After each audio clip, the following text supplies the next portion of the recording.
Hello to all my BC Wrestle Pod nerds out there, and welcome to the second, is it the second? Yes, the second edition of Oedo Bites here at the BC Wrestle Pod universe here. If you don't know what the Oedo Bites are, that is your Stardom review team here at BC Wrestle Pod. I am one of your hosts, Mikey, and of course, joining me is my super kawaii Puerto Rican brother over here, Adolfo. I have missed you dearly, even though it's only been a couple of days. I know, it's actually odd not being there and being here.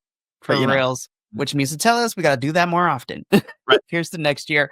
But we are here, the Oedo Bites are here tonight to review a double feature for Stardom, if you will, that happened over WrestleMania weekend, or the Collective, or any other major independent promotion flocking to Vegas to house shows happening.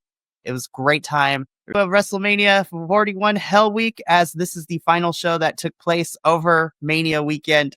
And we are here to cover American Dream 2025, both Sin City and Neon City. Yep. And we do know that Queendom 2025 did happen this past weekend. Don't worry.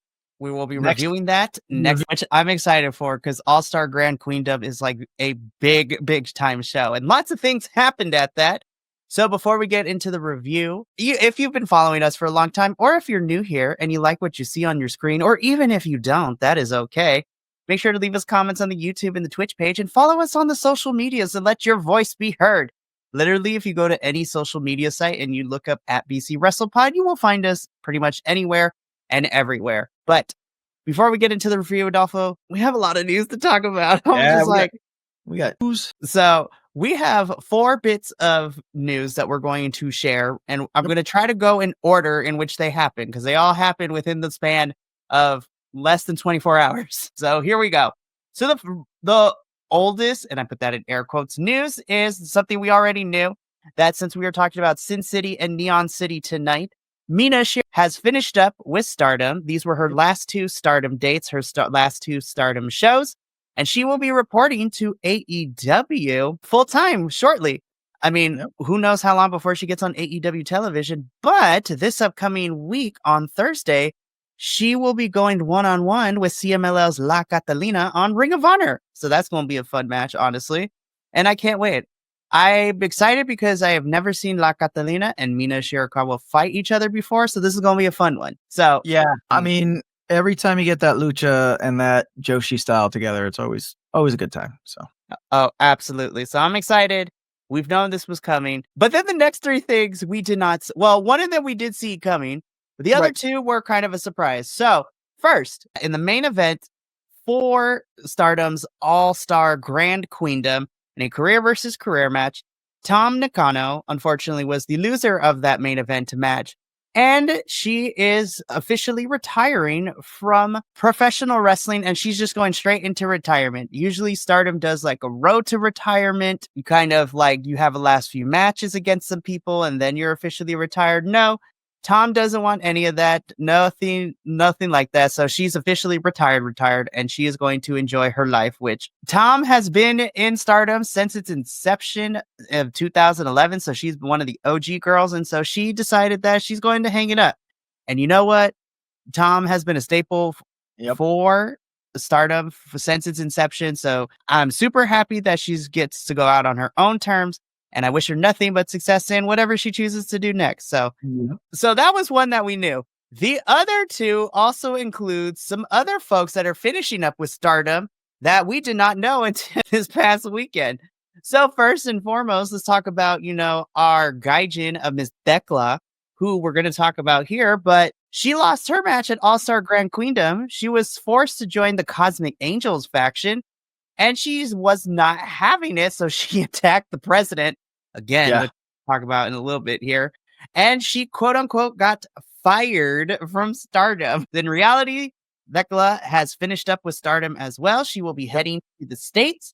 Don't know where she's going to end up, but, I wish her all the best. And I'm going to let Adolfo speak because he had some interesting thoughts on this in the Blue Sky earlier today about. Yeah, so I was bummed because, we're brand new to Stardom. I really enjoyed Thekla. I enjoyed the way she wrestled. I enjoyed her interactions not only with the fans, but, with the rest of Hate. And it was just very, very entertaining. So after, seeing her like 4 times and finding out that she's done, I was kind of bummed. I'm excited to see where she ends up, but then that also brings worry, which this happened when Stephanie Lacour went to WWE, and I had voiced this. I'm worried about how she's going to be treated, and we kind of talked about this beforehand, not to get too deep into the weeds about it, but I loved that characterization that she played in Stardom. Right, it was, like I said, great, entertaining, especially bouncing off of Hate, the faction that she was with. I'm worried that if she gets picked up by WWE, that number one, they're going to treat her like enhancement talent, which I feel like, she's already done time and paid her dues and has wrestled big matches. So, she knows how to handle that. But number two, if she does try that, they're just going to write her off as a Rhea Ripley clone. Right. And then I'm worried if she goes into AEW that they'll go the simple route and kind of write her into a rivalry with Mina Shirakawa right away, which they're done with that. Like I feel like they had their thing through Stardom. Mina's done. Tekla's done. And now I want to see, Tekla evolve, and I want to see, because I feel like she can be a Mariah May, Toni Storm, Rhea Ripley, top tier, Thunder Rosa, top tier wrestler like that. I'm worried that, they'll ride her into a rut, but we'll see. Like Mikey said, still nothing has come out as to where she's going to land. She has gotten representation. We do know that much. And yeah, she could go to AEW. She can also go to some of the smaller promotions, like TNA would be great. Like I reported yesterday to the group, last night at the TNA pay-per-view, we got a new signing for the women's division, which makes me excited. So Indy Hartwell, love her. She already got merchandise on the TNA store. Love her. Nice. Great. But probably for me, the biggest shock for me, because she has also been a staple for Stardom in 2011, is that at All-Star, Grand Queendom, Mayu Iwatani lost her IWGP Women's Championship. I was like, okay. She's had like a 700 plus day reign as championship. So I was like, okay, cool, fine. I was like, let's see what she have next. She announced at the press conference that she's leaving Stardom too. She is finishing up with it. And I'm like, oh my gosh, it is truly going to be a new era for Stardom. Yeah. So unlike Tam, she's finishing up with Stardom. So I'm pretty sure Mayu Iwatani will probably be making her way to the States as well. So... yeah. Which is a big get, because behind Julia, Mayu Iwatani is also probably the most well-known Stardom wrestler to come out of Stardom. So I would not be surprised if you have her go to WWE, because Julia and her have history. Yep. You can also put her, there's so many promotions she can go to. Where Mayu Iwatani wants to go, I'm here for it. So. But yeah, that one was the most shocking. I was like, whoa, I didn't see that coming. It's a very interesting parallel that Stardom and NJPW are kind of running right now, because NJPW is kind of going through the same thing, where a lot of their, dare I say, main roster, players have left to go other places. And now they are kind of going through that resurgence, if you will, almost as if it's a pay-per-view they're going to have. Anyway, yeah, they're going through their resurgence renaissance, and it looks like, Stardom is following suit. It's very interesting parallel. I'm excited to see where we go with Stardom, because they do have a lot of great talent coming up. And in these 2 shows that we saw, there's also a lot of great talent that's gunning to get into Stardom. So yeah, let's segue into talking about the shows. Yes, we had a mixture of Stardom girls and, girls in the US who are looking to maybe get into Stardom, which is great. So we got 2 shows to cover. Thankfully, not all of them have 10 matches. So it was a nice, digestible 2 shows to watch, honestly. Yeah. So we're going to kick things off. We're going to start with the show that happened first, which was Sin City, which took place Thursday, April 17th. And we kicked things off. Go ahead. Shout out to the Antler Chandelier. Loved it. I love that for both shows. We had 2 different venues. It was great. Yeah. It was so good. I love it. But we're going to start with Sin City, which took place on Thursday. And we kicked things off with a tag team match where we have not new to me because I've seen her in AEW and ROH, but we had Maserati teaming up with Starlight Kid to take on Ram Kaichao, who is in another Joshi wrestling promotion. And she is teaming up with somebody we also know and love, Miss Azumi. Yes. Azumi is going to have a busy schedule because she will be back in action in that triple threat next week on Friday for that New Japan Strong Women's Championship. Yep. First of all, I love Ram's whole aesthetic. I was like, give me gothic, give me Lady Gaga-ness. I'm here for it.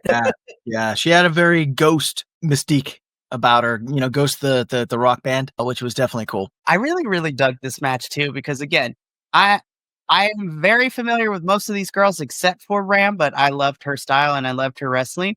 I think this is a fun one. And of course, it does help build up for what we would see at All-Star Grand Queendom, because between Sin City and Neon City, Starlight Kid and Azumi are in the same faction, but they also be like, hey, we cool with each other, but we also want to be at the very top. So this was at the center, and it just happened that Maserati and Ram Kaichao were a part of this as kind of like the tag team partners to further that story going on. I was really impressed with Maserati, and I continue to be so. She has a very unique style of wrestling, and I was like, I forgot how tiny she is too. She was enjoyed watching Maserati work, the rope work. Ram kind of the same thing going on. Ram, it felt like she brought a bestial force to her and Azumi's team, where Azumi brought the technicality. I loved Ram's characterization, and if I don't somewhere down the line see Ram versus Abaddon, I will be very disappointed. For reals, get all the W too, which I know it's a long ways away, but I'm excited to see who's going to pop up for Tournament and Cage of Survival too. And me and Andrew can't wait for you to baptize you into the extremeness. You thought what you saw was crazy? Oh no. But ultimately, Azumi and Ram do pick up the win here. Yep. So again, commentary also was very nice in letting us know that every time Azumi and Starlight Kid have gone up, whether it be in tag team or trios matches, Starlight can never be on the winning side of things. And that continues to happen too, which we'll get into when we get to Neon City as well. But this was a fun opener. Shout out to everyone involved. This was great. We move on to our next match, which again, I loved because we are familiar with some of these people. We, of course, on the left-hand side, we have TNA's Jody Threat, who I love so dearly, teaming up with Suzu Suzuki, who we last saw at, Spring Break 9 when she fought Masha Slammit. And they are taking on the team of somebody we fell in love with in CMLL when she was part of the Grand Prix, and Sayaka teaming up with someone new to us in Irika. So I love everybody's like, this is great. I love Sayaka. Yeah, she's very fun to watch, and very, very dynamic. And that's one of the reasons why we loved watching her in CMLL, because, not only was she able to pull off like the high difficulty flying moves, but she wasn't afraid to mix it up and like get in people's faces. I gotta give a shout out to Ring Gear, which said noticed me on it, and like it was really well done. Yeah, really well done. She's one of the talents that the announcers said that was gunning to try to get into Stardom. So, and apparently she also last year was on the Ring team that like set the place up and everything for the Stardom shows. So, good on her that now this year she's in the ring. Jody Threat was so much fun. They kept saying like she was a mosh pit, a personification of a mosh pit. And I would see that, she was really fun, a lot of power. You could definitely tell that Irika was the greenest of the bunch. No pun intended, because her ring gear was green, or did they mean to do that? I'll put my tinfoil hat on later about that. But I feel like she had great dance partners with these three, especially because, Jody, she looked really seasoned.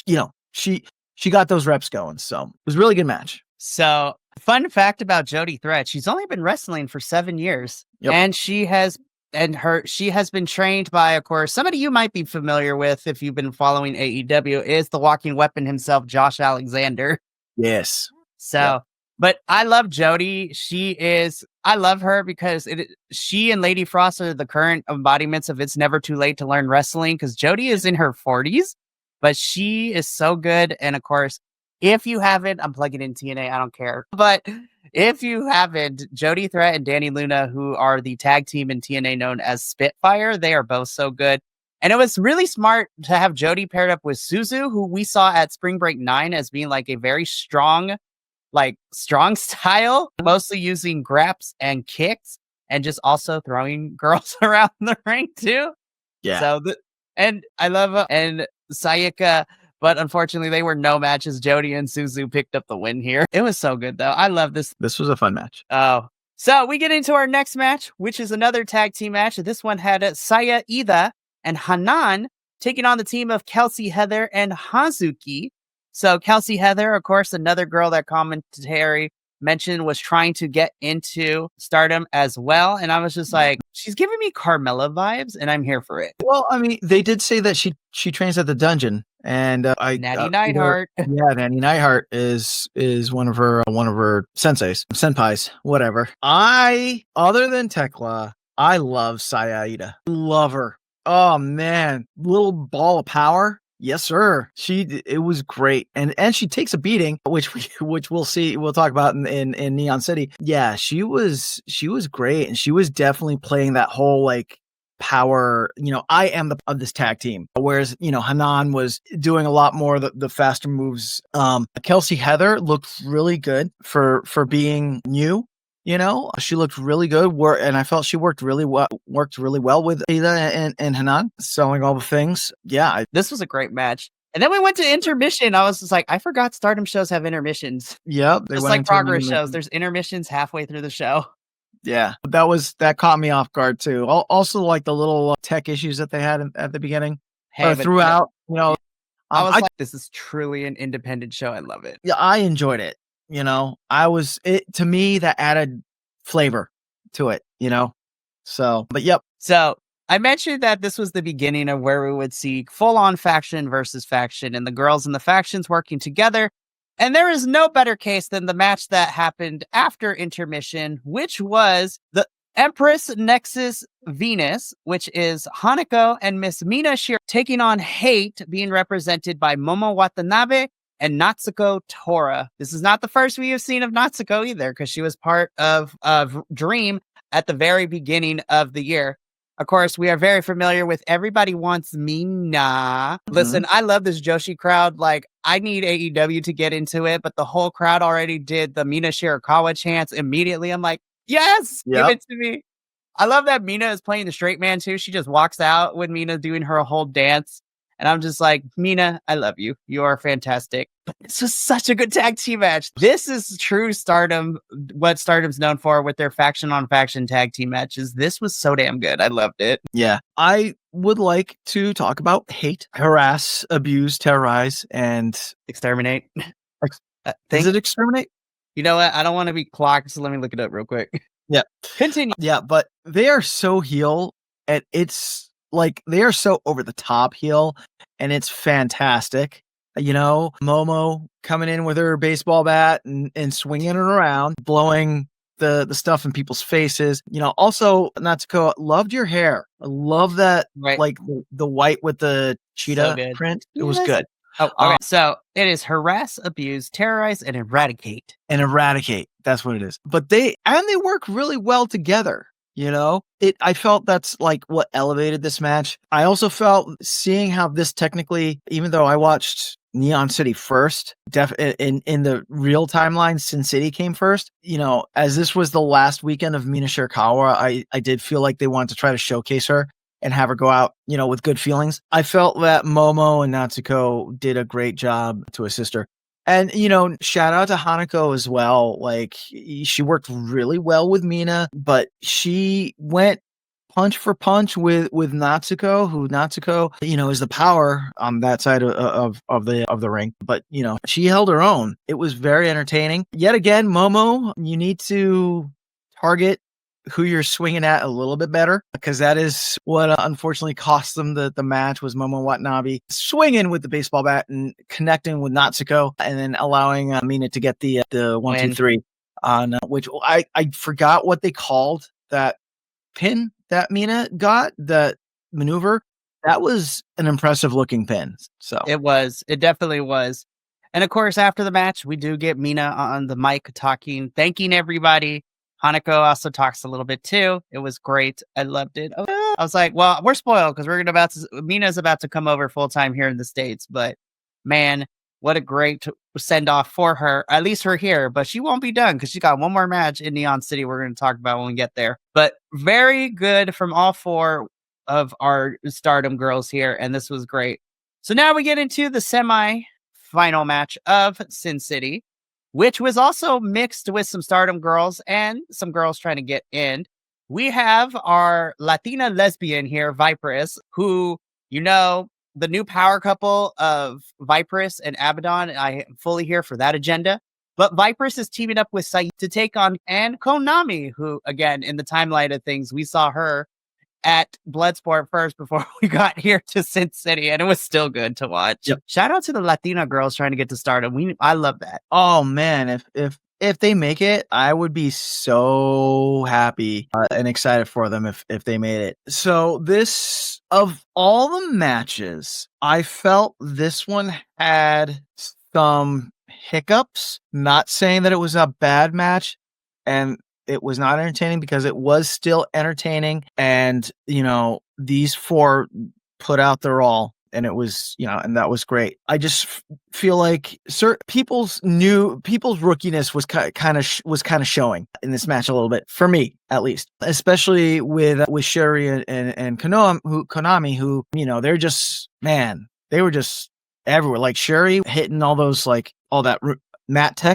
technician stuff in the beginning was good, but like I said, still entertaining. I'm trying to remember who ended up getting the win. So towards the tail end of this match, again, everybody was like in a video game spamming like final moves, but ultimately it would be Sayori and Viperous who do pick up the victory. Right. Yep. So this was great. I agree with you. I think this match definitely showed these are four girls who don't tag put together. I was still entertained, but there were a couple of miscommunications on both sides, but it still ultimately was a fun one for sure. Yeah. And if I wasn't in love with Viperous anymore, now I am. Even more after this. I love me some Viperous now, man. Like, I can't wait to see more of her on the independent. So who knows? Her and Abaddon might be showing up everywhere, so I'd be here for that. But you know what? Shout out to Calientita. I was like, I don't know who you are, girl, but now I'm a fan. Shout out to Calientita. She was in there doing it, and it was good. So, I can only see her going up and getting better. Absolutely. So let's get into this main event, though, because my God. So in our main event for Sin City, we have two former friends fighting it out against each other. This is Micah being represented by Cosmic Angels. Oh no, sorry, not Cosmic Angels. Micah is with Empress Nexus Venus. We're taking on Hate Thekla. So these are two friends now turned adversaries, opponents, if you will. Dem girls went hard, and this was the hardest hitting match of the whole card. I'm like, oh my God, somebody check on them afterwards. Oh man, that chokehold that Thekla hit on Micah towards the end there, where she struggled to get to the rope with her foot. Man, I was like, wow, how are you still breathing through that? Which just speaks to how professional they are, and probably how well they know each other and are able to work with each other. But yeah, these two just went at it, and it was a good 25 minutes of just like two girls just whooping on each other. Micah hitting a lot of great power moves off the top rope, like the power bombs with Thekla off the top rope. Thekla doing that whole creepy turning herself around and looking like she's from the Exorcist thing. Didn't like that one bit. Nope. I'm gonna write this down. Take Adolfo to houses. Yeah, this was a great main event for this show. And what made it even better was at the end when they were trying to keep kayfabe, but they were still at the same time, looking back on this, I think this is the beginning, because now that we know that Thekla is done in Stardom, I was like, there we go. I could see it because so all intents and purposes, Micah does win here. Fantastic match. Thecla does get on the mic first. Both of them talk. So Thecla tells Micah, we were friends at one point. You decided you wanted to go, be with Mina in her, squadron. But now that Mina is gone, all Thecla has to say to Micah is good luck. And so she tries to leave. Micah comes up from behind and gives her a hug. And Thecla, trying to keep character, but the real girl coming out a little bit, she reluctantly accepts the hug from Micah before he pushes her away. He pushes her away and leaving. I'm just like, in hindsight, I was like, this was the beginning of the final times we would see Thecla over the course of this week. Yeah. So this was a fun main event, a great way to send the crowd home Thursday happy. And then that has been American Dream Sin City. So we do not have an intermission. So we're going to just jump straight into it because now we're going to get into Neon City, which happened the following day on Friday. And this was such a fun show too. Smaller card, but it was still a fantastic time. I had such a blast watching this. Yeah. And so we kick things off for Neon City with a tag team match. We have Rochelle Rose teaming up with Mina Shirakawa, and they are taking on the team of Suzu Suzuki and Hazuki. So again, everyone except for Rochelle was in the previous night on Sin City.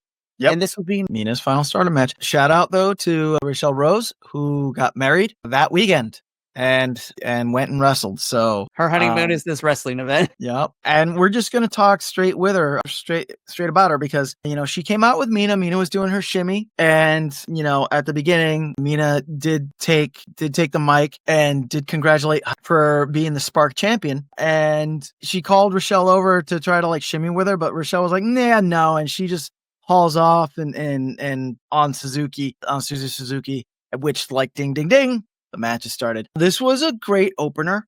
I thought we saw a lot of great wrestlings from both sides.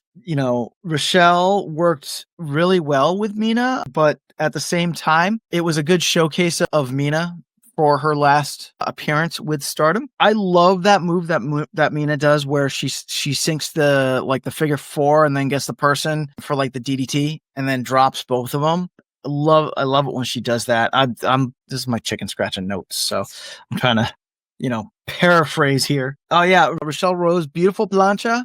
I love me a good plancha. She had a great plancha off the top rope there. Towards it seemed like Rochelle and Mina at the beginning had the lead, if you will. Momentum, yeah, had the momentum, but towards the end, after a big kick to the face, Suzuki and Hazuki hit a beautiful German, which is broken up and then she hits a big power bomb onto Rachel, and Rachel Rose. Hazuki pinning Rachel Rose for the 1, 2, 3 and getting the win for the day. Suzu Suzuki and Hazuki worked really well together. It's great. It's a good match. It was a good match. It was a really entertaining opener, and I felt was a good way to say goodbye to Mina. And also, good on Mina for allowing, even though she didn't eat the pin, but for being I want to lose so that I can get these other two over. You know what I mean? Yeah. So as Adolfo said, this is Mina's final match in Stardom. She will be reporting to AEW full time now, and we will be seeing her this Thursday against La Catalina on Ring of Honor. So I'm excited. I've missed Mina. I can't wait to see what she does in AEW, but this was a fun opening match. We get into our second match of the afternoon, which saw Sayori taking on Kelsey Heather in a one-on-one match. And this was also a fun one too. I enjoyed this one. Yeah. Kelsey Heather, who we saw the previous night before, with a professional cheerleading background for different NFL and NBA teams. And that was definitely on showcase. She was doing a lot of, as the kids call, flippy dippy. She did. I love the spot where, so what Kelsey Heather did was, she tossed Shuri into the corner and then did a cartwheel into front handspring thing and then into Shuri.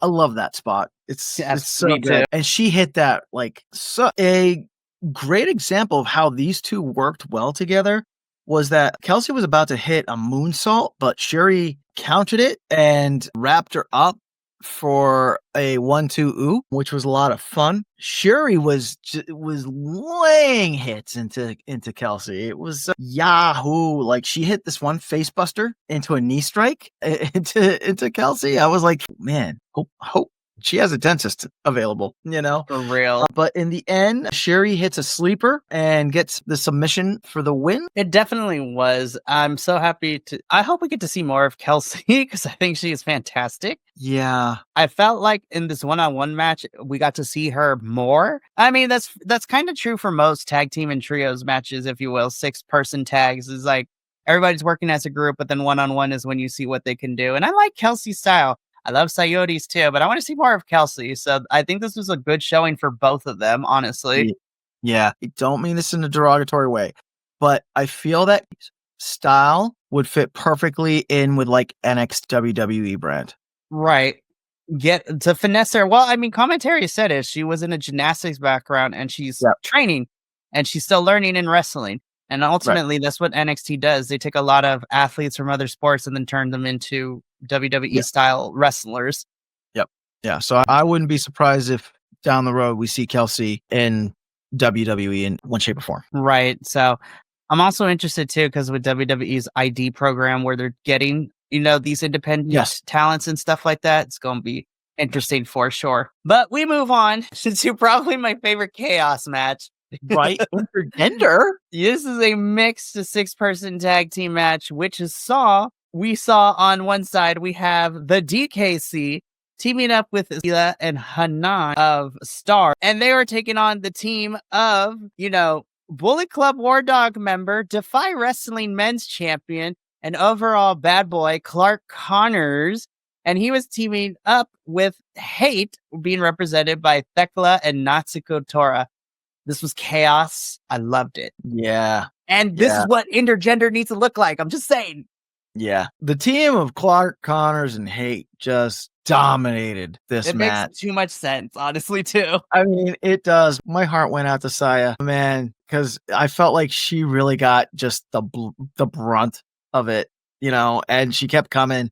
I mean, she had that cool bit, kind of like the night before, where she did like the murder grandpa chops, So she got a little offense in, which was nice. That was nice, And then the DKC and then Hanan and Saya all hitting like the chops together. That was nice. But Hate just, oh man, they were just being hateful and they beat up on the other team like they're supposed to. Yeah. This was just so much fun and controlled chaos. I loved it. Yep. This is so much fun. As you said, Clark and Hate do pick up the victory here. And then this was where got pit stop number 2 because Thekla gets on the mic. Yep. And she calls out the president of Stardom that she wants to fight him. I was like, ooh, girl, what's happening? So he's like, no. So Thekla goes and grabs him from the table, drags him to the ring, and attacks him. I was just like, whoa. Yeah, that's, and it's funny because when I saw the news from Queendom that Thekla had attacked the president and flipped everyone off. Got fired. Yeah, and then got fired. Like, I was like, wait a minute, didn't that happen at Neon City as well? And like, I literally today had to go and rewind to that point. And I was like, yeah, no, that did happen. Okay, she did twice. So I guess, that was it for President Okada. He was like, who is it? It's like, no more. Me once, shame on me. Fool me twice. Right? Yeah, I was just like, oops. Yep. And I sold that, by the way, too. It was great. Yeah. Oh, yeah. He sold it really well. And shout out to him for getting the pin in this match, the night before. Yep. Yeah.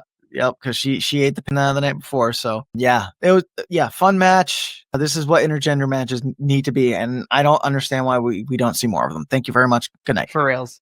Thank you. This was so good. First of all, whoever did these promo pictures, Maya World, the mug is right, girl. Like, yes, she is giving me Bratz dolls, and I'm here for it. Yeah, but and I love the arm wrap thing that she had. I felt like that was like the trendy thing for the weekend. Right. Was that arm wrap thing? Trend alert. Yeah, right. Yeah, this was a really, not sound like a broken record, really entertaining semi-main event. I feel like it was definitely showcasing Starlight Kid and Azumi more, especially towards the end there. Where they started butting heads and like clanking belts together because apparently they are going to be wrestling they have wrestled already. They have wrestled at All-Star Grand Queendom for the for Starlight Kids Championship. Well, and also for the control of Neo. Who's Who's going to be the leader of their faction. Neons, So yep. yeah, but yeah, like it was just a solid match from all four. I'm excited to see where she turns up. I have a feeling. I mean, we've already seen Johnny Robbie, in CML and all that. I have a feeling we'll probably see Maya World popping up in like ROH, GCW. Like I feel like she would work really well in the GCW roster if they have one of those. Yeah. This was a great match building up for Starlight Kid Azumi. Give me more. Yes, and we will be covering Starlight Kids and Azumi's championship match next Monday when we cover All-Star Grand Queendom.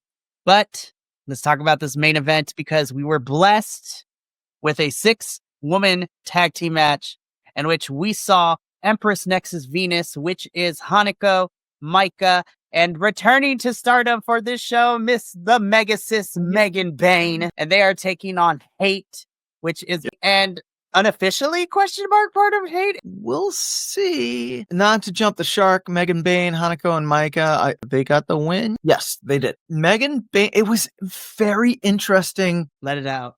Having seen Megan Bayne plays on AEW TV, it was very interesting seeing her just kind of like fall back into line with Hanako and Micah, and it felt like they were all equals. You know what I mean? Because, the Megan Bayne, the Megasis, I mean, she is, dare I say, ninth wonder of the world type. I don't want to say that the roles were reversed on Hate this time around in this match, but I do feel that Megan Bayne, Hanako, and Micah really did take it to. I mean, I feel if Galiandita does get picked up by Stardom, I feel like Hate would be a good spot for her.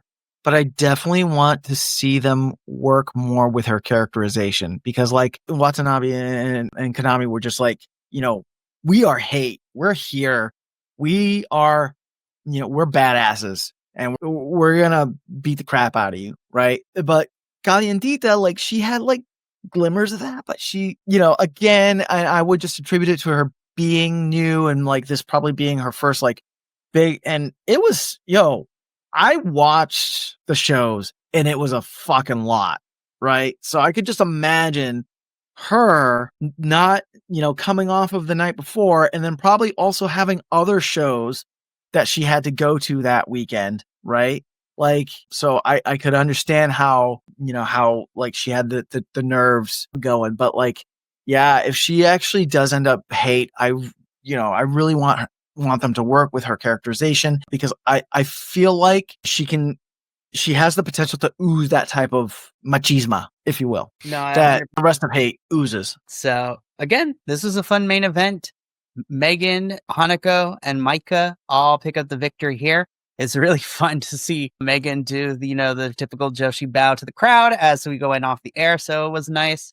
And that was the end of Neon City, which that brings us to the end of American Dream 2025. I really enjoyed these two shows put together. It actually was a lot of fun watching them back to back or separate days, depending on, how we did it. But overall, I enjoyed it. And while I felt that this American Dream was more of a show in isolation, because outside of Azumi and Starlight Kid and the planting of what would go down at All-Star Grand Queendom with Thekla, this was the show in isolation where it was good matches, really strong showcasing for Stardom girls as well as US girls who might be new to the scene as well. So I still thought it was a really good show and I enjoyed it, but I'm really excited to cover Grand Queendom next week. Yeah. Yep. We're back in Japan. We're back on their home turf. I didn't say this. I don't think I said this in any of the other reviews I did for Hell Week, but kudos to the talent, especially in this situation, because they all probably had to, take red-eye flights or whatnot to get back to Japan in time. Yeah. Well, to get from Japan to Vegas, right? And then be there to do these two shows. And then, take another red eye to get back from, Vegas to Japan. So like kudos for their hard work, also the crew as well. Thank you for bringing this to the US. There's what, 3 Stardom shows that are in the US? If we're lucky enough. Yeah. Yeah, because we had these two, and I believe there's one more. There's like a Chicago show or a DC show. Something like that. We'll keep y'all update once we Yeah. get all that sorted out. But, I know logistically it's a nightmare, but like I wish, and we were talking about this off the air. I really wish I could somehow see Stardom like more often, like easily. I will, because I enjoy the product so much. I will go out of my way to watch it on Stardom World, like the Live Gate or whatever. Live Gate. Like I will go out of my way to watch them because it is that entertaining. But I feel that Stardom deserves to be in some way, shape, or form brought to the US masses, because I feel that this fills a niche that is not being met here in North American wrestling. No, I 100% agree with you. And again, this was such a nice appetizer, and I cannot wait to review All-Star Grand Queendom because, like you said, we're back on home turf. We're in Japan. We talked about at the very beginning where we had people retire, people are finishing up with Stardom, and it truly is a new turning point for Stardom as a company, as we are now beginning the end. Because of All-Star Grand Queendom, we are now entering a new era for Stardom, and I'm actually excited that we are now on this train to be able to witness this turn for ourselves. And get to experience everything in between. But that is going to take us to the end of this episode of Oedo Bites. Again, we will be back next Monday to cover Stardom's All-Star Grand Queendom 2025. Cannot wait. Lots of championship matches involved, lots of talents. I cannot wait. But to kind of hold you over until then, while we may or be officially done with WrestleMania Hell Week, as this is the final review of that whole entire week and a half of wrestling that we've been doing, we are going back to our kind of normal scheduled program. I say normal because this week is also jam-packed. So tomorrow we are going to kick things off with our regular scheduled programming with the All Elite Ensemble review, La Lucha, where we will be covering the 69th Arena Mexico Viernes, where we had the debut of Billy Starks in CMLL, which was great. We also had the final three triangular matches to figure out who would be in the finals of that. We had a CMLL versus MLW match, which was also good. Like, you need to come by and see all that. Then, introducing as the newest promotion to our ever-expanding base of operations here at BC Wrestle Pod, Thursday will be the introduction of Mystery Wrestling 15. That is Evil Uno's promotion out up in Canada. And the Grapple Gumshoes will be here to talk about all the things Mystery Wrestling, from craziness. Listen, Mystery Wrestling was craziness. We had a hot dog man. We had a Sasquatch who had a rap video. If you want to watch us try to piece it all together, you need to come by on Thursday to watch this. I saw Cocaine Bear, and I saw Mr. Evil Uno saying, he's getting it all over The referee took cocaine. It was crazy.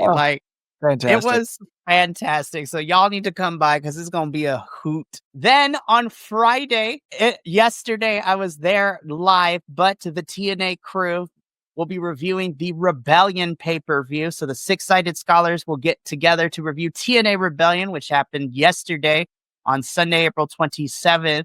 This was a fantastic show. I can't wait to review it with my TNA folks and also share some insights of some stuff that may not have made the pay-per-view airing. And then we wrap everything up with this Sunday as Dual Dynasty is back, as we cover Raw and SmackDown and talk about everything, as we will be leading and probably giving our predictions for WWE's Backlash, which is happening next Saturday, which is going to be kind of crazy as well. So we're done with WrestleMania Hell Week, but it is still a jam-packed week as well. But I'm excited to get back to the shows we didn't get to cover last week. Well, I mean, you got to cover CMLL, but I'm happy to get to be a part of that. Yeah, and for reals, I will say, though, I am happy that in all the shows, we will be getting Papa Oso back for a lot of this. So I'm happy that he is back in full effect. Now that we got to see if he'll watch some Stardom with us. Yes, I think he would love it too. But I will say, me and you will need to talk to him. He doesn't get a choice. Hopefully he doesn't have anything planned. But next Saturday, he needs to do the watch along for Lucha with us next Saturday. Right. Yeah. Which I'm excited because it's CMLL. But honestly, we need to find a third too, because I think Will would. I mean, he did Wrestle Kingdom with me last year, I believe, too, alongside JBL. So Hopefully we can get him to watch this. Let's do it up. Stardom, baby. For reals. I mean, I got him to watch Canadian wrestling with me, so why not? Right. So we are looking for a third for Maple Leaf, so we'll figure that. I'm gonna figure that out offline. But that is gonna be it for us here at Oedo Bites. So tomorrow night, so stay tuned as the All Elite Ensemble crew will be back in full effect. But for myself, Adolfo, and the rest of the BC Wrestle Pod family, remember, take care of yourself and love one another. Stay Bi-Conic, and more importantly than anything, you always deserve to finish your story. We will catch you tomorrow for our All Elite Ensemble AEW review. But until then, and this is... Thank you so much for tuning in to another Vibe Tribe production. What's going to happen next time? Well, you're going to have to tune in to find out. But until then, remember, take care of yourself, love one another, and as always, make sure that you keep the good times rolling.